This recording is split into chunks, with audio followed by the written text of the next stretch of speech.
ഈശോമിശിഹായ്ക്ക് സ്തുതിയായിരിക്കട്ടെ. ആത്മീയ ഭോജ്യത്തിലേക്ക് വളരെ സന്തോഷത്തോടെ നിങ്ങളെല്ലാവരെയും സ്വാഗതം ചെയ്യുന്നു. നമുക്കറിയാം, ഇന്ന് ഈസ്റ്റർ ദിനമാണ്. ഈസ്റ്റർ ദിനത്തിൻ്റെ ഉത്ഥാന തിരുനാളിൻ്റെ എല്ലാവിധ ആശംസകളും ദൈവാനുഗ്രഹങ്ങളും നിങ്ങൾ ഓരോരുത്തർക്കും നിങ്ങളുടെ കുടുംബത്തിനും പ്രത്യേകം സ്നേഹപൂർവ്വം നേരുകയാണ്. ഈസ്റ്ററുമായി ബന്ധപ്പെടുത്തി നമുക്ക് ഏതാനും ചില കാര്യങ്ങൾ വചനത്തിൻ്റെ ആ ഒരു വെളിച്ചത്തിലും മനസ്സിലാക്കിയിരിക്കാനായിട്ട് പരിശ്രമിക്കാം. ആദ്യമായിട്ട് തന്നെ ചില മാർപ്പാപ്പമാരുടെ വാക്കുകൾ നമ്മുടെ ശ്രദ്ധയിലൊന്ന് പെടുത്തുന്നത് നല്ലതാണ്. ബെനഡിക്റ്റ് 16 മാർപ്പാപ്പ ഈസ്റ്ററുമായി ബന്ധപ്പെടുത്തി പറഞ്ഞ ഒരു കാര്യമുണ്ട്. റിസറക്ഷൻ എന്ന് പറയുന്നത് it's not an idea but a reality that changes everything. അർത്ഥം, ഈസ്റ്റർ എന്ന് പറയുന്നത് ചുമ്മാ ഒരു ആശയമല്ല, അതൊരു യാഥാർത്ഥ്യമാണ്. ആ യാഥാർത്ഥ്യത്തിൻ്റെ പ്രത്യേകത അത് സകലതും മാറ്റിമറിക്കും. അങ്ങനെ ഒരു കാര്യമാണ് ഉത്ഥാന തിരുനാളിലൂടെ സംഭവിച്ചത്. ഉത്ഥാനം എന്ന സംഭവത്തിലൂടെ സാധ്യമായത് എന്നുള്ളത് വചനം വായിക്കുമ്പോൾ നമുക്ക് മനസ്സിലാവും. ആദിമ ക്രൈസ്തവ സമൂഹത്തിലേക്ക് നോക്കുമ്പോൾ നമുക്ക് തിരിച്ചറിയാൻ പറ്റുന്ന ഒരു കാര്യമാണ്. പോപ്പ് പയസ് ദ 12th 12ാം പിയൂസ് മാർപ്പാപ്പ അദ്ദേഹം സൂചിപ്പിച്ച ഒരു കാര്യം, നമ്മൾ ഈസ്റ്റർ വിജിൽ നടത്തി. ഈസ്റ്റർ ദിനത്തിലെ കുർബാനകൾ, ഈസ്റ്റർ വിജിലിനെ കുറിച്ച് പിയൂസ് 12ാം മാർപ്പാപ്പ അദ്ദേഹം പറഞ്ഞൊരു കാര്യം, മദർ ഓഫ് ഓൾ വിജിൽസ്. നമുക്ക് ഈ ജാഗരണമായിട്ട് കാണാൻ പറ്റുന്നതാണ് ഈസ്റ്റർ ജാഗരണം എന്ന് ഈ മാർപ്പാപ്പ സൂചിപ്പിച്ച ഒരു കാര്യമാണ്. നമ്മുടെ ഇപ്പോഴത്തെ മാർപ്പാപ്പ ലിയോ 14 അദ്ദേഹം നിർദ്ദേശിച്ച ഒരു കാര്യമുണ്ട്. ഈസ്റ്റർ കളർഫുള്ളാക്കിയ പോരാ, വളരെ കളർഫുള്ളായിട്ട് എല്ലാവിധ ആഘോഷങ്ങളോടുകൂടെ നമ്മൾ ഒരു ഈസ്റ്ററിലേക്ക് വന്നാൽ പോരാ.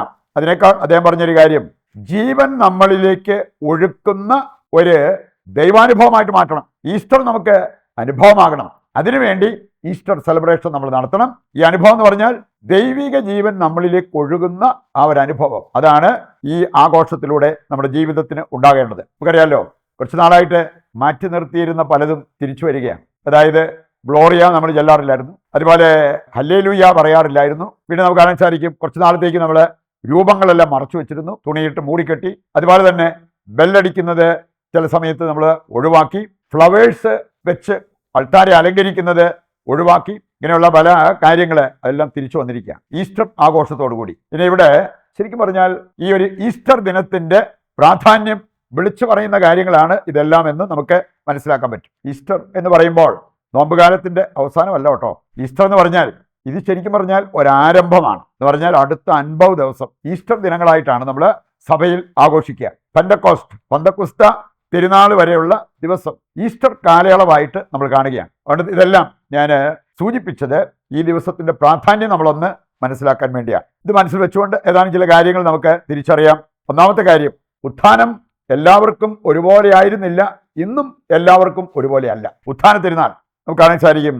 ലൂക്ക 2:34 വായിക്കുമ്പോൾ ശിമയോൻ പ്രവചിച്ച ഒരു കാര്യം, യേശുവിനെക്കുറിച്ച് അല്ലെങ്കിൽ അതുപോലുള്ള ബൈബിൾ കഥാപാത്രങ്ങളെക്കുറിച്ചൊക്കെ പറയപ്പെട്ട ഒരു കാര്യം ഇവിടെ നമുക്ക് കാണാൻ പറ്റും. ഇവൻ അനേകരുടെ ഉയർച്ചയ്ക്കും വീഴ്ചയ്ക്കും കാരണമായി മാറും. ഇത് സംഭവിച്ചത് നമുക്ക് കാണാൻ സാധിക്കും.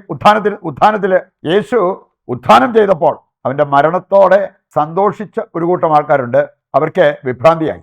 അവൻ്റെ മരണത്തിൽ വേദനിച്ച ഒരു കൂട്ടം ഉണ്ടായിരുന്നു, അവർക്ക് ആഹ്ലാദമായി. അതുകൊണ്ടാണ് ഞാൻ പറഞ്ഞത്, ഉത്ഥാനം എല്ലാവർക്കും ഒരുപോലെ ആയിരുന്നില്ല, ഇന്നും ഉത്ഥാനം എല്ലാവർക്കും ഒരുപോലെ ആകുന്നില്ല എന്നുള്ളത് കണ്ണു തുറന്നു നോക്കിയാൽ നമുക്ക് മനസ്സിലാക്കാൻ പറ്റുന്ന ഒരു കാര്യമാണ്.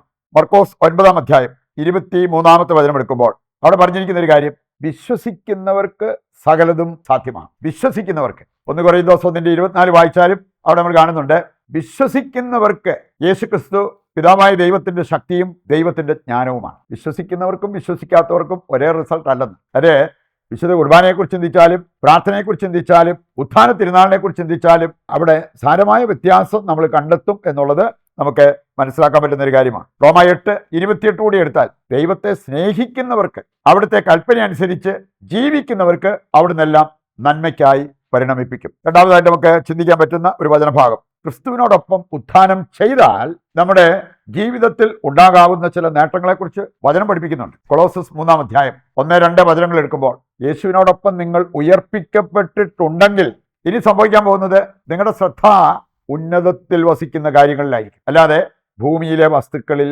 ആകില്ല. ഇതുപോലെ ഒരു മാറ്റം വരികയാണെങ്കിൽ എന്ത് നേട്ടമായിരിക്കും നമ്മുടെ ജീവിതത്തിൽ. നമുക്ക് സ്വർഗത്തിന് നമ്മളെ യോഗ്യരാക്കുന്നത് അതാണ്. ഭൂമിയിലെ വസ്തുക്കളെക്കാൾ ഉന്നതത്തിലെ കാര്യങ്ങൾ ശ്രദ്ധിക്കുന്നവരായിട്ട് നമ്മൾ മാറണം. 1 കൊരിന്തോസ് 15-ാം അധ്യായം നമ്മളെ കൃത്യമായിട്ട് പഠിപ്പിക്കുന്ന ഒരു കാര്യമാണ്. നശ്വരമായത് അഴുകുമ്പോഴാണ് അനശ്വരമായത് ഉടലെടുക്കുന്നത്. നശ്വരമായത് അഴുകണം.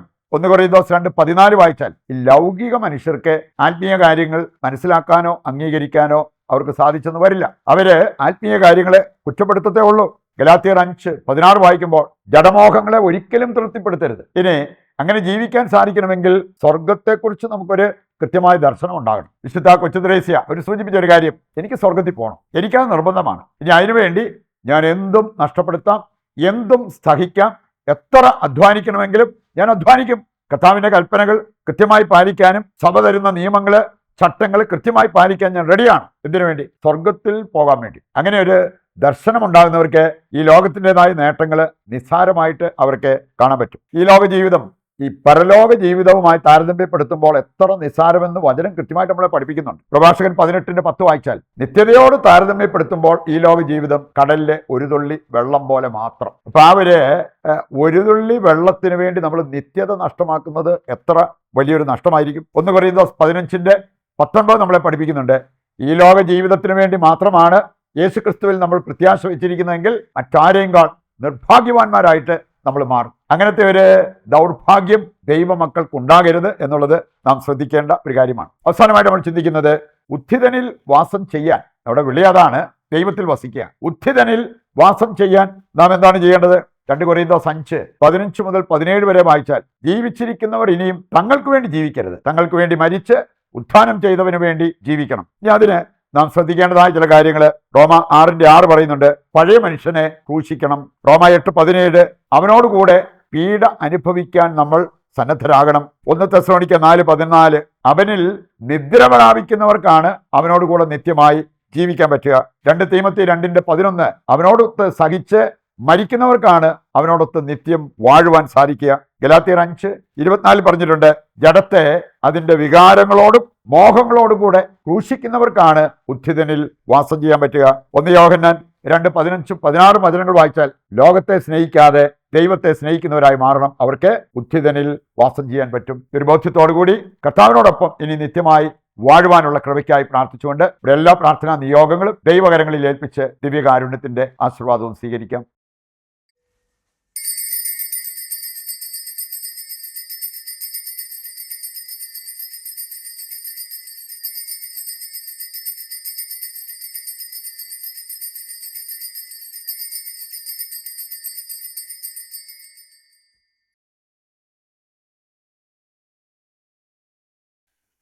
പരിശുദ്ധ പരമ ദിവ്യകാരുണ്യത്തിന് എന്നേരവും ആരാധനയും സ്തുതിയും പുകഴ്ചയും ഉണ്ടായിരിക്കട്ടെ. മറ്റൊരു എപ്പിസോഡുമായി നാളെ വീണ്ടും നമുക്ക് ഒന്നിക്കാം. ദൈവം നിങ്ങളെ സമർത്ഥമായി അനുഗ്രഹിക്കട്ടെ.